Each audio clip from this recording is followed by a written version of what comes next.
우리는 가끔 신앙생활을 하며 이런 경험을 할 때가 있습니다. 예배를 잘 드리고 매일 말씀 묵상하며 기도하고 성경 공부를 하는데 여전히 내 삶에 기쁨과 소망이 없고 또 변화들을 경험하지 못할 때가 있다는 것입니다. 무엇이 문제일까요? 이는 신앙생활 중 성령의 임재나 능력을 경험하지 못했기 때문입니다. 카일 아일드먼이라는 사람이 쓴 책 펜인과 제자에도 이 동일한 부분을 지적하고 있습니다. 그는 예수를 따르는 그리스도인 중에 두 가지 부류가 있다고 이야기하는데, 첫 번째, 자기 힘으로 예수를 따르는 신앙인이 있고, 두 번째, 성령의 이끄심에 따라 예수를 따르는 신앙인이 있다고 합니다. 그는 자기 힘으로 예수를 따르는 신앙인에 대해서 그들의 공통점은 예배를 잘 드리고 성경 공부와 제자 훈련을 통한 지식을 많이 배우는 종교 활동은 열심이라고 합니다. 그런데 성령의 능력을 경험하지 못해서 이 종교 활동을 하면서도 그들 마음 안에는 동일하게 짜증과 분노의 증상이 나타난다고 합니다. 자기 힘으로 예수를 따르는 사람이 예수를 따르며 바라고 원하는 것은 자기 열심에 대한 응답과 축복이기 때문입니다.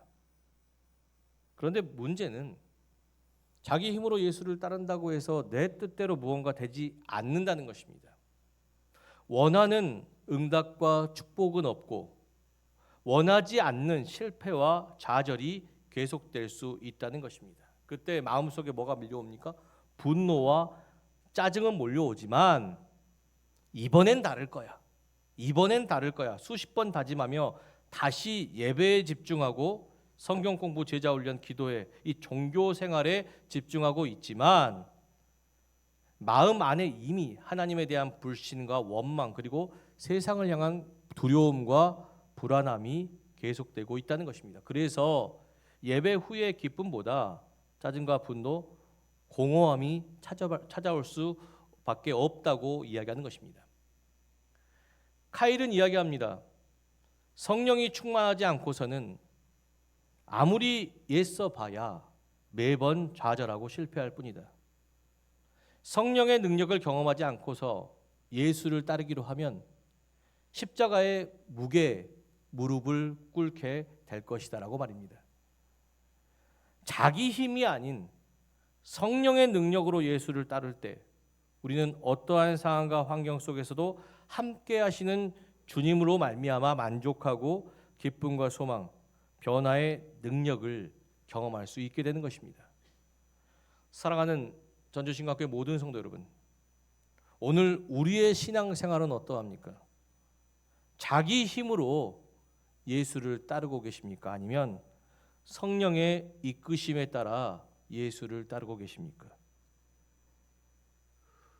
모든 성도 여러분, 우리가 성령의 이끄심에 따라 예수를 따라야 주겠습니다. 그래야 예수 안의 기쁨도, 예수 안의 만족도, 또 예수 안의 변화, 거듭남도 경험할 수 있게 될 줄로 믿습니다.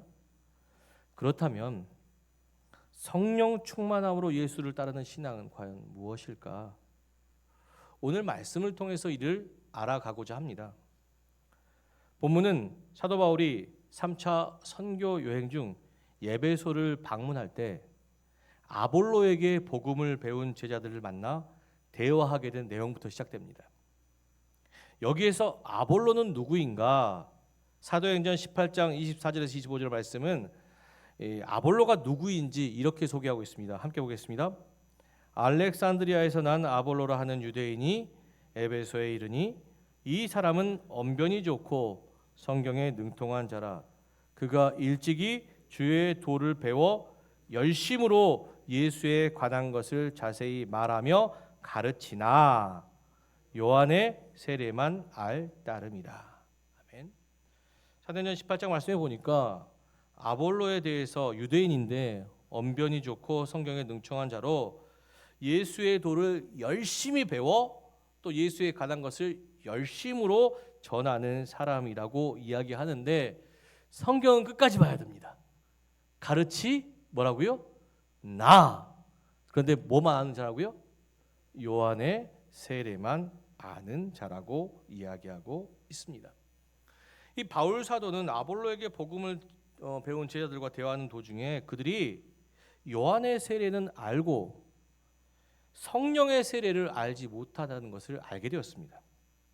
그렇다면 아볼로가 말한 요한의 세례는 뭐고 바울 사도가 말한 성령의 세례는 무엇일까? 이것을 알기 위해서는요, 세례란 뭔가 이 본질에 대해서 알아야 합니다. 본질적으로 세례는 무엇입니까? 신학자 칼 바르트는요, 세례란 예수 그리스도의 죽으심과 부활에 참여함으로 새롭게 되는 것이라고 정의하고 있습니다.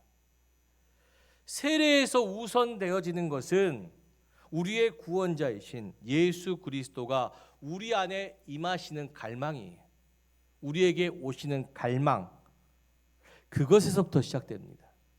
우리에게 오심으로 그를 통해서 우리는 새롭게 될 줄로 믿습니다. 세례 요한 역시 유대 광야에서 복음을 전할 때 세례를 베푼 이유에 대해서 마태복음 3장 3절의 말씀에 보면 뭐라고 되어 있냐면 우리에게 임하실 주 메시아의 길을 예비하기 위해서 세례를 베푼다고 이야기합니다. 예수님이 우리에 오셔야 되지 않습니까? 그죠? 우리에게 들어오시기 위해서 그죠? 세례를 베푸는 것이에요. 그래서 세례 요한이 강조한 건 무엇입니까? 회개해야 한다는 것이에요. 선하신 하나님이 죄인된 우리 안에 들어와야 되잖아요. 들어오기 위해서 어떻게 했습니까? 우리 안에 지저분한 모든 것들을 치워야죠. 손님 맞이할 때 어떻습니까? 요즘 왜 대신방 가정에서 안 하셔요? 목사 오면 대청소해야 되기 때문에 일단 대청소하기 싫은 거예요. 그렇게 될 줄로 믿습니다. 저도 마찬가지예요. 교회에서 대신방 하잖아요. 청소부터 해요. 그 다음에 여러분들 오시니까 그냥 오시기 뭐해서 간식도 사둬요. 깔끔하게 준비합니다. 예, 그렇잖아요, 그죠? 예수님 오시기 위해서 어떻게 해요? 대청소해야 돼요. 회개하는 것이지요, 그죠? 여기에서 성령 충만함으로 예수를 따르는 신앙의 첫 번째 단서를 발견할 수 있습니다. 성령 충만함으로 예수를 따르기 위해서는 첫 번째 주를 향한 갈망과 회개로 그 안에 거해야 합니다. 여호와를 목자처럼 따랐던 다윗은 시편 23편에 고백하기에 여호와는 나의 목자시니 내게 부족함이 없. 자기 삶에 부족함이 없대요. 주님이 내 안에 있으니까 내 삶에 부족함이 없답니다. 그리고 또 사도 바울 역시 빌립보서 4장 11절과 13절 말씀에 주를 따름으로 나는 어떠한 형편 속에서 일체에 자족하는 비결을 알게 됐고 주 안에서 모든 것을 할 수 있게 되었다고 합니다. 예수를 믿고 따르는 자는 분명 가난하고 건강하지 못해도 다윗처럼 부족함 없이 행복하고 바울처럼 자족하며 모든 것을 할 수 있는 삶을 살게 될 줄로 믿습니다. 그런데 문제는 예수를 믿고 따른다고 고백하면서 그렇게 살지 못하는 성도들이 있다라는 사실입니다. 다윗과 같이 바울 사도와 같이 살지 못하는 성도가 있다는 것이에요. 무엇이 문제입니까? 그것은 예수를 따르기는 하지만 믿는다 고백하며 따르기는 하지만 내 안에 예수가 거하지 못하기 때문입니다. 예수님께서요 공생의 기간에 제자들에게 뭐라고 하십니까? 너는 나를 따르라 라고 말씀하시지만 하늘에 승천하실 때 뭐라고 하십니까? 내 안에 거하라 라고 말씀하셔요. 예수님을 따르는데 우리가 기억해야 할 게 있습니다. 뭡니까? 주를 따르기 위해서는 뭐 해야 해요? 자기 십자가를 지고 나를 따라야 하라고 예수님께서 말씀하셔요. 예수님을 따르는데 꼭 필요한 것은 회개예요. 내 안에 있는 모든 것을 비워내지 못하면 우리는 예수를 따를 수도, 내 안에 예수를 거하게 할 수도 없어요. 그런 신앙을 하시는 분, 단순히 종교 생활 하시는 것이에요. 종교 생활을 통해 예수를 따르고 있지만 예수의 능력도, 예수의 기쁨도, 예수의 소망도, 예수의 변화도 경험하지 못하는 것이에요. 우리는 주 안에 거해야 주님의 능력도, 주님의 기쁨도, 주님의 소망도, 변화도 경험할 수 있습니다. 그렇다면 예수 안에 거하는 삶, 구체적으로 뭘까? 왜 우리는 회개해야 되는 것일까? 예전에 조성모라는 가수가 있었습니다. 가시나무라는 노래가 있었습니다. 가시나무. 그 노래 가사에 이런 내용이 있어요.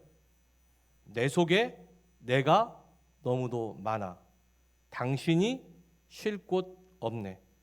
내 속엔 헛된 바람들로 당신의 편할 곳 없네. 내 속엔 내가 어쩔 수 없는 어둠, 당신의 쉴 자리를 뺏고, 내 속엔 내가 이길 수 없는 슬픔, 무성한 가시나무 숲 같네. 예수를 따르면서 우리는 예수가 우리 안에 임하기를 원하지만, 예수가 우리 안에 임하기를 원해도요, 우리 안에 뭘로 가득 채워져 있습니까? 내 속에 헛된 바람들이, 내 속에 깊은 어둠이, 내 속에 이겨낼 수 없는 슬픔이 가득하기 때문에 예수가 우리 안에 거할 수 없다는 것입니다. 그래서 우리가 주 안에 있는 기쁨도, 주 안에 있는 소망도, 주 안에 있는 능력도 경험하지 못하는 것이에요. 어떻게 해야 주님이 우리 안에 임할 수 있습니까? 내 안에 있는 헛된 바람, 깊은 어둠, 이겨낼 수 없는 슬픔, 저 십자가 위에 내려놓고 나를 비워내야지요. 나를 비워내야 주님이 우리 안에 들어오실 줄로 믿습니다. 그때 주 안에서의 참된 소망과 기쁨, 그리고 변화와 능력을 경험하게 될 줄로 믿습니다. 사랑하는 성도 여러분, 우리는 예수를 따르는 신앙입니까? 아니면 우리 안에 예수가 거하는 신앙입니까? 만일 진정 예수가 거하시길 원하신다면 내 안에 있는 헛된 바람과 깊은 어둠과 이겨낼 수 없는 슬픔 주님께 내려놓고 완전히 비워낸 상태에서 내 안에 임재하시는 성령을 경험해야 될 줄로 믿습니다. 예. 이것이 요한의 세례입니다. 회개, 예수님께서 내 안에 들어오시기 위한 갈망, 그리고 내 안을 대청소하는 거죠. 신방 맞이하는 것처럼. 예, 여러분, 예, 다시 한번 강조하지만, 예, 가정에 신방 요청 드립니다. 예. 근데 중요한 게 있어요. 요한의 세례는요, 완료가 아니에요. 과정입니다. 과정이에요. 예수님이 거하시기 위해 내 마음을 비워내는 것입니다. 성령이 거하시기 위해 내 마음을 비워내는 것이에요. 근데 대부분의 성도들은요, 이게 완료라고 생각합니다. 끝. 회개가 끝. 예. 아볼로의 제자들도 그랬어요. 회개하고 내 마음 비우면 끝이야. 나를 십자가 위에 내려놓으면 끝이야. 그러면 중요한 것이 있습니다. 이 비워낸 공간은 뭘로 채워내십니까? 대부분의 성도들이 뭘로 채워내냐면 예수를 아는 지식으로 채워내려고 합니다. 매일 성경 공부하고 제자 훈련하고 이스라엘 역사와 문화 공부하고 성경적 지식을 가득 채워서, 그리고 난 다음에 뭐라고? 나는 내 안에 예수가 채워져 있다. 나는 예수를 안다. 이렇게 고백하는 성도들이 있어요. 그런데 그렇게 많이 안다는 자의 삶은 어떠합니까? 많이 안다는 성도의 삶은 어떠합니까? 그들의 삶이 예수와 닮아 있습니까? 예수의 삶과 닮아 있습니까? 아볼로에게 복음을 배운 고린도 교회 어땠습니까? 아볼로에게 복음을 배운 고린도 교회, 서로 분파를 나누고 갈등과 분열을 반복했으며, 가난한 자들을 향해 부유한 자들은 차별했어요. 가난한 자를 차별했으며, 성경의 지식과 은사는 있어요. 그런데 사랑이 없어서 우는 꽹가리와 같은 신앙이 되었다는 것입니다. 자기 힘으로는요, 예수를 알지도 채워 넣을 수도 없다는 것입니다. 신명기 29장 2절과 4절 말씀 함께 보겠습니다. 모세가 온 이스라엘을 소집하고 그들에게 이르되, 여호와께서 애굽 땅에서 너희의 목전에 바로와 그 모든 신하와 그의 온 땅에 행하신 모든 일을 너희가 보았나니 큰 시험이 이적과 큰 기사를 내 눈에서 보았느니라. 4절 그러나 깨닫는 마음과 보는 눈과 듣는 귀는 오늘 여호와께서 너희에게 주지 아니하셨느니라. 아멘. 4절 말씀이 가장 중요해요. 신명기 29장에서는요 4절 말씀이 가장 중요합니다. 수많은 것들을 보고 들었자 이스라엘 백성들이 그죠 하나님의 살아계심을 직접 경험했어요. 홍해가 갈라지고 만나가 내려오고 메추리 먹고 그리고 불기둥과 구름기둥을 체험했습니다. 수많은 것들을 통해서 눈으로 보고 귀로 들으면서 알았습니다. 그런데 중요한 것은요 뭡니까? 하나님께서 뭘 안 주셨다고요? 수많은 것을 보고 듣는다 해도 우리에게 깨닫는 마음을 주시 않았다는 것이 무슨 말입니까? 예수를 아는 참된 지식은요 인간의 노력이 아니라 하나님께서 주시는 것이라는 것입니다. 예수는 내가 눈으로 많이 보고 듣는다고 해서 아는 게 아니에요. 교만입니다. 그것은 예수의 능력을 경험하는 것도 마찬가지입니다. 제자 훈련 받는다고 말씀 훈련 한다고 예수의 능력 경험하는 거 아닙니다. 말씀하시잖아요. 그 능력을 경험해도 그걸 보았음에도 불구하고 깨닫는 마음과 보는 눈과 귀는 여호와께서 주지 않으셨다고. 오직 무엇을 통해 깨달을 수 있습니까? 우리에게 임하신 보혜사 성령을 통해 알게 될 줄로 믿습니다. 여기에서 보혜사라는 뜻은 무엇입니까? 파라클레이토스. 파라 합성어인데요. 파라는 옆에 곁에 그리고 칼레오의 합성어입니다. 칼레오는 부르다 호출하다. 이 두 개가 합쳐지니까 무슨 뜻이냐면 직역하자면 곁에서 돕는 자를 의미합니다. 그렇다면 성령은 우리 곁에서 무엇을 돕고 있습니까? 이것이 중요하죠. 성령은 우리 곁에서 무엇을 돕고 있느냐? 에베소서 1장 17절에서 19절 말씀 함께 읽겠습니다. 여기에 그 해답이 나와 있습니다. 함께 보겠습니다. 우리 주 예수 그리스도의 하나님 영광의 아버지께서 지혜와 계시의 영을 너희에게 주사 하나님을 알게 하시고 너희 마음의 눈을 밝히사 그의 부르심의 소망이 무엇이며 성도 안에서의 그 기업의 영광의 풍성함이 무엇이며 그의 힘의 위력으로 역사하심을 따라 믿는 우리에게 베푸신 능력의 지극히 크심이 어떠한 것을 너희로 알게 하시기를 구하노라. 아멘. 성령이 있어야 지혜와 계시의 영이 있어야 하나님을 알고 우리의 눈이 밝아져 그의 부르심의 소망을 알고 그의 기업의 영광을 알고 그의 힘의 위력의 역사하심이 얼마나 큰지를 알게 된다는 것이. 그러니까 성령이 없으면 예수를 경험할 수 없습니다. 성령이 없으면 예수 안에 능력이 무엇이고 예수 안에 소망이 무엇이고 예수 안에 영광이 무엇인지를 알지를 못한다는 사실입니다. 그래서 우리는 성령 세례를 받아야 합니다. 세례 요한 동안 동일한 이야기를 했습니다. 누가복음 6장 3장 10절을 말씀해 보겠습니다. 요한이 모든 사람에게 대답하여 가로되 나는 물로 너희에게 세례를 주거니와 나보다 능력이 많으신 이가 오나니 나는 그의 신발끈을 풀기도 감당하지 못하겠노라. 그는 성령과 불로 너희에게 세례를 주실 것이요.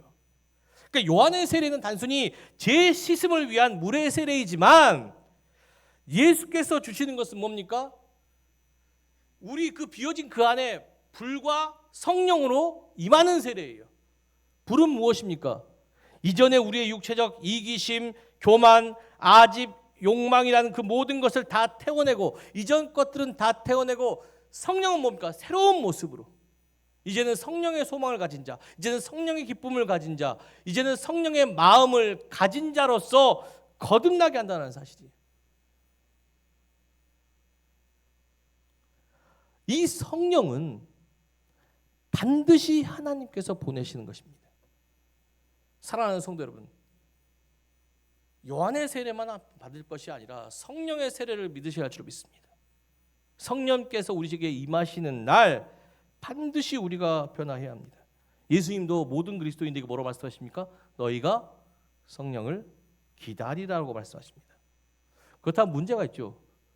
그럼 신앙생활 아무것도 하지 말아요. 그냥 성령만 기다리면 되나? 예배도 하고 말씀도 저기 하고 기도도 그냥 하면 되지 않나? 이렇게 생각할 수 있겠지만 아니요. 성령을 기다리면서 우리가 해야 될 것이 있어요. 성령을 말씀 예배 잘 하셨어요. 그런데 성령을 기다리면서 우리가 꼭 해야 될 것이 있습니다. 사도행전 1장 11절과 14절 말씀에 우리가 성령이 임하기 전 뭘 해야 될지에 대해서 그 해답이 여기 나와 있습니다. 함께 보겠습니다. 제자들이 감람원이라 하는 산에서부터 예루살렘에 들어오니 이 산은 예루살렘에서 가까워 안식일에 가기 알맞은 길이라. 들어가 그들이 유하는 다락방으로 올라가니 베드로, 요한, 야고보, 안드레와 빌립, 도마와 바돌로메, 마테와 및 알페오의 아들 야고보, 셀롯인 시몬, 야고보의 아들 유다가 다 거기 있어 여자들과 예수의 어머니 마리아와 예수의 아유들과 더불어 마음을 같이하여 오로지 기도에 힘쓰더라. 아멘. 성령이 임하기 전 마가다락방의 모습인데, 성령이 임하기 전, 성령 세례 받기 전 예수님의 제자들이 뭐 했습니까? 뭐 했어요? 모든 제자들이 뭐 했습니까? 14절의 말씀에 보니까 모두 마음을 같이하여 오로지 기도에 힘썼다고 이야기하고 있습니다. 우리가 주목해 볼 것은요, 그들의 마음을 같이 했다는 사실입니다. 여기에서 우리가 성령 충만함으로 예수를 따르는 신앙의 두 번째 단서를 발견할 수 있습니다. 성령 충만함으로 예수를 따르기 위해서는 두 번째, 주 안에서 서로 사랑하며 환대해야 합니다. 환대해야 합니다. 예수님께서 우리에게 이런 말씀 남기셨습니다. 마태복음 18장 20절 말씀에 두세 사람이 내 이름으로 모인 곳에는 나도 그들 중에 있느니라. 사랑하는 성도 여러분, 성령은요, 우리가 서로 사랑할 때, 우리가 서로 한 마음이 될 때 임하실 줄 믿습니다. 다른 사람을 사랑하지 못하는 사람이 어떻게 예수를 사랑할 수 있습니까? 다른 사람을 환대하지 못하는 사람이 어떻게 우리에게 임하시는 예수를 환대할 수 있습니까? 다른 사람을 사랑하지도 환대하지도 못하는 사람은 다른 사람의 기쁨과 슬픔을 공감할 수 없는 사람입니다. 오직 자기의 행복만을 위해서 사는 사람입니다. 가인을 보십시오. 자기 행복에 갇혀 동생의 기쁨을 함께 나누지 못했지 않습니까? 또한 자기 행복을 위해 자기 동생 아벨을 죽이는 죄까지 범하지 않았습니까? 예수를 믿으면서, 제가 예수를 알면서 가장 큰 축복은요, 바로 임마누엘의 약속입니다. 하나님께서 우리와 함께 하시다. 저는 죄인 중에 괴수예요. 사도 바울이 고백했다처럼 저는 목사가 될 수 없는 사람입니다. 그러나 제가 감히 목회자로서 이 단상에서 여러분들에게 말씀을 전하는 이유는 뭐냐? 하나님께서 나와 함께 하시기 때문입니다. 함께 하시는 하나님의 은혜가 있기 때문입니다. 죄로 인해 홀로 된 우리를 버리지 않으시고 선하고 인자하신 하나님은 찾아오셨습니다. 우리는 하나님을 사랑하지 않으셨지만 인자하신 하나님을, 우리를 먼저 사랑하심을 우리에게 먼저 다가오셨고, 우리는 하나님을 떠나 죄악 가운데 살았지만 선하신 하나님은 죄인된 우리를 홀려 버리지 않고 우리와 같은 인간이 되셨고요, 우리와 같이 죄악으로 인한 아픔을 경험하셨고 우리 대신 십자가를 지셨습니다. 죄인된 우리가 하나님의 자녀가 있었던 것은 바로 함께 하셨던 하나님의 은혜였을 줄로 믿습니다.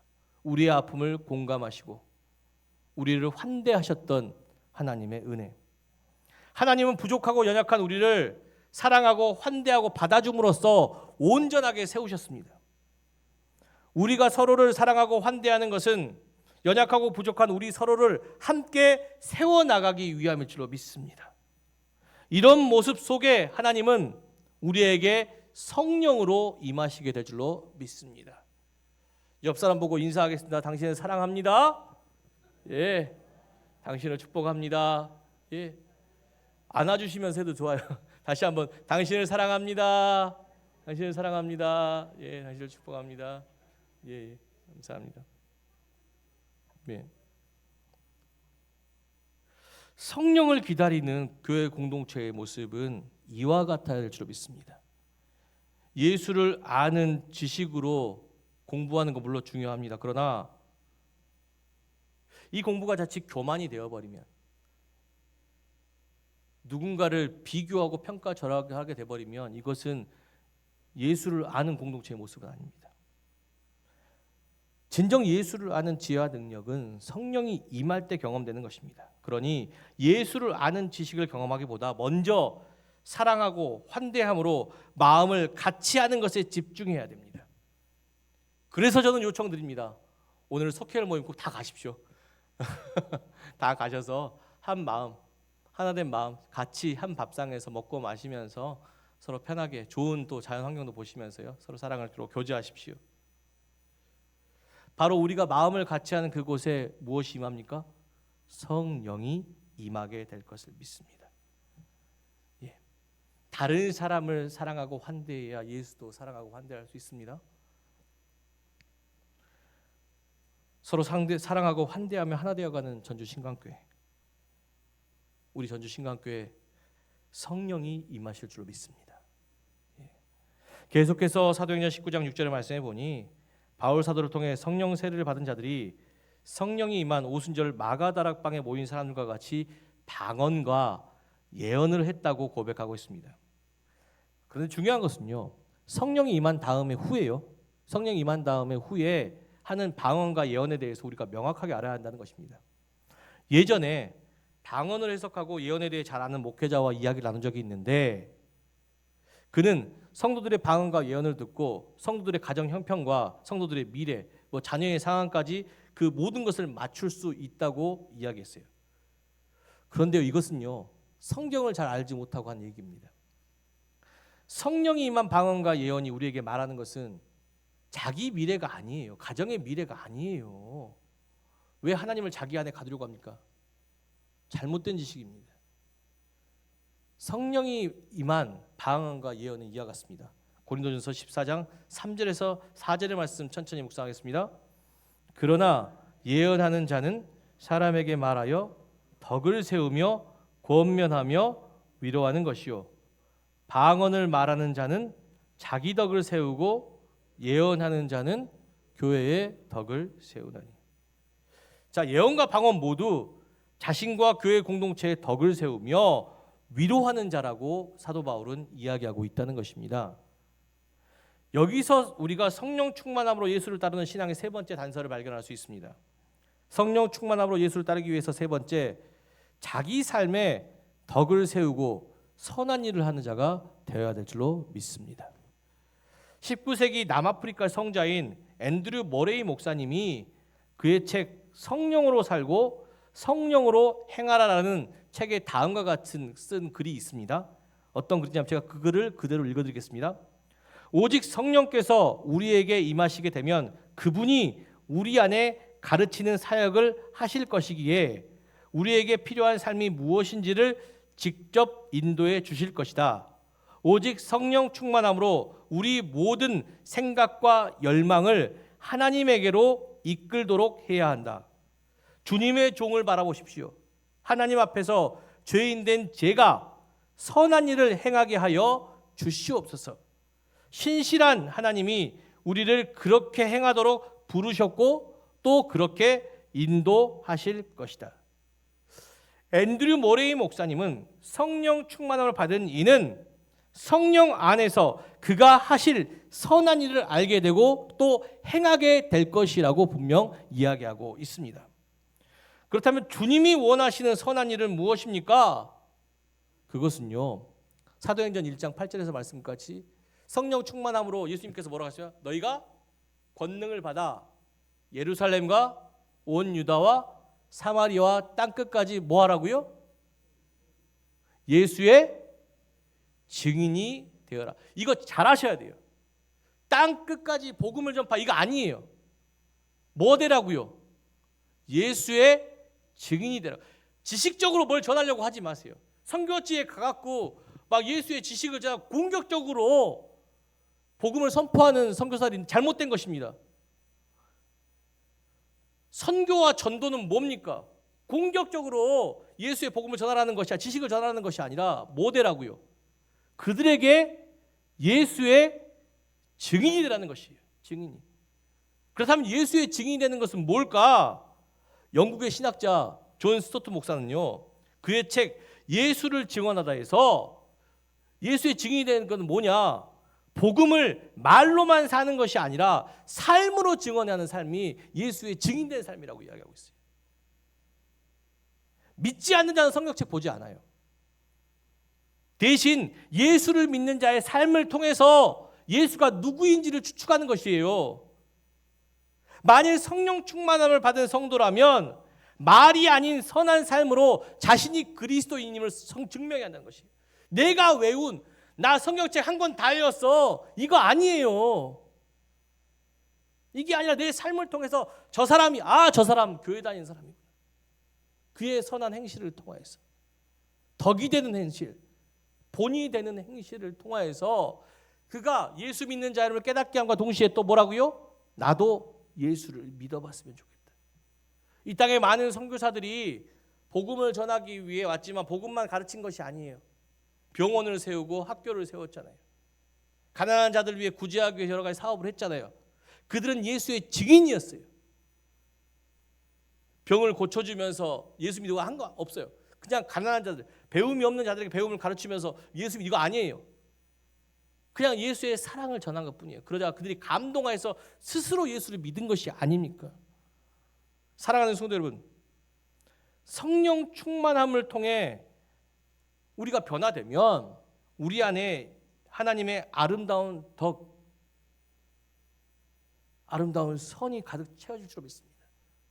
그것을 외치는 것이 바로 방언과 예언일 줄로 믿습니다. 하나님의 뜻을 전하고, 예언은 뭡니까? 하나님의 나라를 선포하는 것이잖아요. 그렇죠? 이 땅에 하나님의 나라가 될 줄로 믿습니다. 누구를 통해서? 예수 그리스도의 증인을 통해서. 사랑하는 성도 여러분, 우리는 그런 그리스도인이 되고 있습니까? 지금 성령 충만함을 통해서 내 안에 하나님의 일을 전하는, 하나님의 선하심과 그 사랑과 평화와 또한 공의를 이 땅 가운데 전하고 있는 예수 그리스도인의 참된 제자가 되고 계십니까? 예수의 선생이 되려고 하지 마십시오.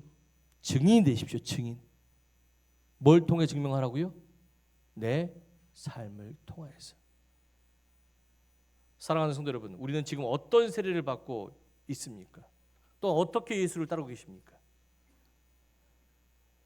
오직 성령만이 예수를 알게 하고 보게 하며 그가 하시는 선한 일을 하게 하는 능력이 될 줄로 믿습니다.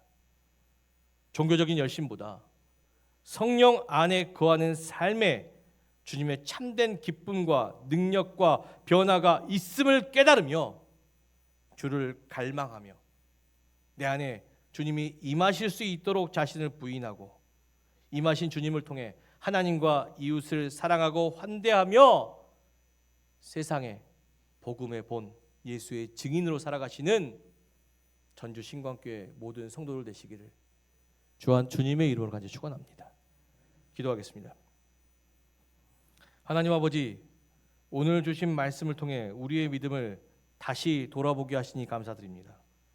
성령이 우리 안에 계셔서 진리를 깨닫게 하시고 예수 그리스도의 증인된 삶을 살아가게 하심을 고백합니다.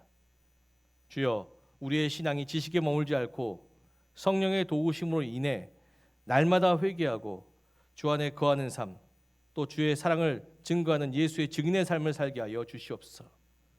서로 살아가고 환대하는 공동체로 주님이 거하시는 성전의 선전이 되게 하시고 삶으로 복음을 증언하는 참된 그리스도인의 길을 걷게 하여 주시옵소서.